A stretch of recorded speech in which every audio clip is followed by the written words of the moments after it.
सभी का बहुत बहुत स्वागत है आपके अपने YouTube channel. Nifty bank Nifty कल किस साइड मोमेंटम कर सकती है, कौन से लेवल पर हम ट्रेड ले सकते हैं। मतलब जब मैंने आपको बोला था कि अगर मार्केट इस रेंज को रेस्पेक्ट करके नीचे आना शुरू होती है तो ये जोन हमारा टारगेट रहेगा। ठीक है, ये जोन हमने क्या बोला था, टारगेट। क्यों? क्योंकि दोस्तों इसके नीचे बहुत सारे लोगों के स्टॉप लॉस होते हैं, बहुत सारे बायर के स्टॉप लॉस होते हैं, और जहां मार्केट टाइम स्पेंड कर जाती है ना, वहां पे बहुत सारे पेंडिंग ऑर्डर हो जाते हैं, एक डिमांड एरिया हो जाता है। इस वजह से हमारा यही टारगेट रहेगा और यहीं पर मार्केट ने आके क्लोजिंग दे दी। अब कल क्या हो सकता है दोस्तों, बैंक निफ्टी का पहले देख लेते हैं कल क्या हो सकता है। देखिए दोस्तों, ऊपर की साइड प्लान करोगे बैंक निफ्टी में तो आपको बहुत छोटे छोटी मतलब बहुत कम छोटे टारगेट मिले। क्यों? क्योंकि ऊपर पहला रेसिस्टेंस तो ये है, लेकिन ये टेस्ट हो चुका, लेकिन यहाँ तक मार्केट को जाने में थोड़ा सा जोर लगेगा। पहला एरिया ये हो गया सप्लाई जोन एरिया, ठीक है, और दूसरा फिर ये रेसिस्टेंस हो गया। अगर मार्केट फ्लैट ओपन होती है, बैंक निफ्टी फ्लैट ओपन होके और 15 से 30 मिनट के अंदर बुलिश कैंडल बना देती है, ग्रीन कैंडल इस टाइप की, और ऊपर जाना शुरू करती है, तो हम कॉल साइड बैठ सकते हैं।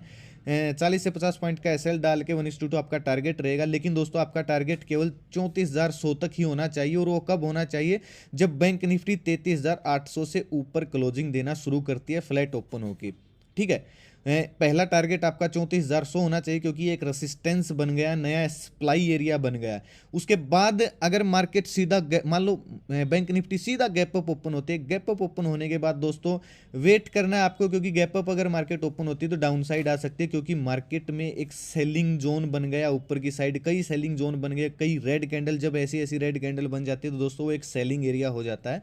तो मार्केट अगर गैप अप ओपन होती है बैंक निफ्टी तो आपको थोड़ा सा वेट करना है 15 से 30 मिनट का, और अगर गैप अप ओपन होके एक भी नेगेटिव कैंडल बना दे तो आपको तुरंत पी साइड बैठ जाना, 40 से 50 पॉइंट का एसएल डाल के 1:2 आपका टारगेट हो जाएगा। अगर मार्केट गैप अप ओपन होके ऊपर की साइड निकलती है तो तब तक आपको बाय नहीं करना, कॉल साइड नहीं जाना, जब तक मार्केट 34,354 के ऊपर एक प्राइस एक्शन नहीं बनाती है। ठीक है, अब अगर बैंक निफ्टी सीधी फ्लैट ओपन होके नीचे की साइड आती है तो सीधा हमारा कल वाला एनालिसिस है, ये जो जोन है 33,700 से नीचे जैसे ही मार्केट निकलती है, प्राइस एक्शन बनाती है 40 से 50 पॉइंट का एसएल डाल के, और 1:2 हमारा टारगेट हो जाएगा, हम पुट साइड बैठ जाएंगे। यानी कि कल थोड़ा सा पुट साइड ज़्यादा ध्यान दीजिए, क्योंकि ऊपर की साइड मार्केट में एक सेलिंग प्रेशर है। आप क्योंकि दोस्तों आपको मैं एक बात बता देता हूं, मार्केट जब बुलिश होती है और क्लोजिंग नेगेटिव दे देती है तो उसको बियरिश साइन बोलते हैं। ठीक है, मार्केट बुलिश थी लेकिन क्लोजिंग बियरिश साइड दे तो उसको एक बियरिश साइन ही बोलेंगे। ठीक है, तो कल आपको पुट साइड थोड़ा सा ज्यादा ध्यान देना, कॉल साइड आपको बड़े टारगेट नहीं मिलेंगे, लेकिन पुट साइड आपको बड़े टारगेट मिल सकते हैं। वो कैसे, मैं आपको बता देता हूँ। देखिए, ये जो जोन है जो हमने कल मार्क किया था, इस जोन के अगर नीचे मार्केट निकलती है, फ्लैट ओपन होती है और 33,700 से नीचे आना शुरू करती है, एक छोटा सा प्राइस एक्शन बनाती है, हमेशा वेट कीजिए दोस्तों, 15 से 30 मिनट के बाद मार्केट को सेटल होने दीजिए, प्राइस एक्शन बनने दीजिए, पुट साइड आप बैठ सकते हो। टारगेट आपका सीधा सीधा ये एरिया हो जाएगा। कौन सा एरिया? 33,300 से 33,200 के बीच आपका, यानी कि 300-400 पॉइंट आपको बैंक निफ्टी में पुट साइड मिल सकते हैं। ठीक है, दूसरा, अगर बैंक निफ्टी मान लो गैप डाउन ओपन हो जाती है, गैप डाउन ओपन होने के बाद दोस्तों एक रिकवरी कैंडल बन सकती है छोटी सी, और रिकवरी कैंडल बेशक बन जाए, बुलिश नहीं होना है, 15 से 30 मिनट का वेट करना है। अगर 15 से 30 मिनट में मार्केट ऊपर जाना शुरू कर दे तो 15 से 30 मिनट में ही ऊपर चली जाएगी। ठीक है, वो तो ये जो जोन है ना 33,800 का, गैप डाउन ओपन होने के बाद अगर ऊपर जाती है तो इस जोन से पहले कॉल साइड मत जाना, और टारगेट आपका 34,000 ही रहेगा या फिर 34,100 ही रहेगा, यानी कि 200-300 पॉइंट ही मिलेंगे आपको ऊपर की साइड पहला टारगेट। यानी कि गैप डाउन ओपन होकर एक बुलिश कैंडल बनाती है और ऊपर की साइड प्राइस एक्शन बनाती है तो 30 से 40 पॉइंट का एसएल डालिए, 1:2 आपका टारगेट हो जाएगा 33,800 से ऊपर जाने के बाद, या फिर 33,750 से ऊपर जाने के बाद। अगर गैप डाउन ओपन होने के बाद डायरेक्ट नीचे आना शुरू हो जाती है तो दोस्तों आप पुट साइड बैठ सकते हो, 1:2 आपका टारगेट रहेगा, 40 से 50 पॉइंट का एसएल डाल सकते हो। टारगेट आपका वहीं रहेगा 33,200 से लेके 33,100 तक, या फिर 33,000 के लेवल्स आपके टारगेट रहेंगे नीचे की साइड। ये तो था दोस्तों बैंक निफ्टी का। आशा करता हूं दोस्तों आपको बहुत कुछ सीखने को मिल रहा होगा। चलिए दोस्तों निफ्टी देख लेते हैं। निफ्टी में दोस्तों कल मैंने आपको मना किया था ट्रेड करने के लिए, उसके पीछे का रीजन यही था, क्योंकि बैंक निफ्टी में तो क्या था कि बैंक निफ्टी में जो ये है ना गैप फिल था, ये छोटा था, यानी कि बैंक निफ्टी इसको फिल कर सकती थी, लेकिन निफ्टी में थोड़ा सा बड़ा गैप फिल, यानी कि 16,200 पे जाके गैप फिल होता है। और अगर बैंक निफ्टी थोड़ी सोचने की बात है दोस्तों। अगर बैंक निफ्टी इसको रेस्पेक्ट करके नीचे आना शुरू हो जाती है तो भाई निफ्टी भी के ऊपर भी सेलिंग प्रेशर आएगा, क्योंकि ये दोनों साथ साथ चलते हैं। बहुत कम बार होता है कि ये दोनों अलग अलग चले, वरना दोनों साथ साथ ही चलते हैं। मैंने आपको कल बोला था, आप वीडियो देख सकते हो कि निफ्टी के अंदर ज़्यादा स्पेस नहीं है, तो आपको निफ्टी से थोड़ा सा कल बचना चाहिए। और बिल्कुल आप देखोगे तो कोई मतलब नहीं है, यहाँ से कोई रेसिस्टेंस ही नहीं है। अगर आप हिस्ट्री देखोगे निकाल के निफ्टी की बैक साइड से, तो ना तो ये गैप फिल हुआ, देखो अभी गैप पूरा बाकी था, ना यहाँ पे कोई रेसिस्टेंस है, और हिस्ट्री निकाल के कोई रेसिस्टेंस नहीं है दोस्तों। लेकिन फिर भी निफ्टी मुड़ गई, क्यों? क्योंकि बैंक निफ्टी नेगेटिव हो गई थी, इस वजह से निफ्टी यहाँ से वापस मुड़ गई। निफ्टी में दोस्तों ये जो बुलिश मोमेंटम कैप्चर जिसने किया होगा उसको अच्छा प्रॉफिट हुआ होगा।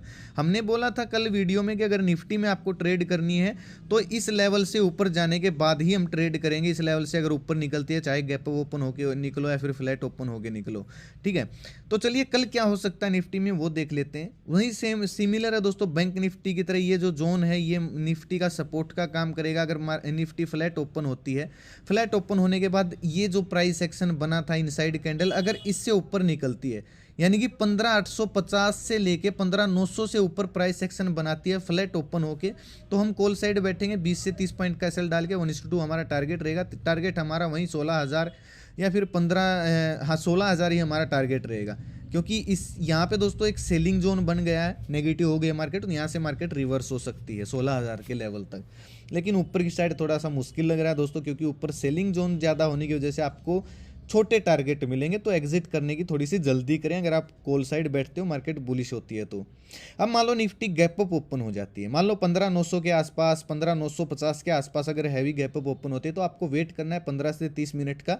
अगर 15 से 30 मिनट के अंदर मार्केट एक नेगेटिव कैंडल बना देती है, ठीक है, तो आपको 20 से 30 पॉइंट का एसएल डाल के पुट साइड बैठ जाना है। 1:2 आपका टारगेट रहेगा। आपका टारगेट यही ये वाला जोन रहेगा। ये कौन सा है? 15,750, 15,700 के लेवल आपका क्या रहेगा? आपका टारगेट रहेगा निफ्टी के अंदर, ठीक है। अगर गैप अप ओपन होकर नेगेटिव कैंडल बनती है 20 से 30 मिनट में, अगर गैप अप ओपन होकर पॉजिटिव कैंडल बना देती है इस टाइप की, 15 से 30 मिनट के अंदर ऊपर निकलना शुरू करती है, तो दोस्तों आपको इस लेवल से ऊपर 16,000 से ऊपर जब एक प्राइस एक्शन बना दे, तभी आपको 20 से 30 पॉइंट का एसएल डाल के 1:2 आपका टारगेट हो जाएगा। 16,150, 16,200 के आपको टारगेट देखने को मिल सकते हैं, यानी कि जो ये बाकी का गैप है इसको फिल कर सकती है मार्केट, अगर गैप अप ओपन होकर इससे ऊपर निकलती है तो।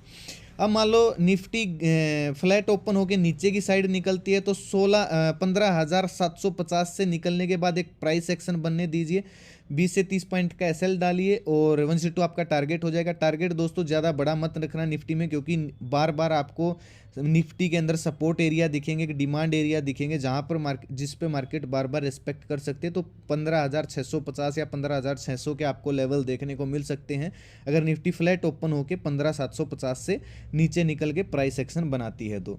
अगर मान लो निफ्टी सीधा गैप डाउन ओपन हो गई, तो 15 से 30 मिनट का वेट कीजिए, ठीक है, 15 से 30 मिनट का वेट कीजिए।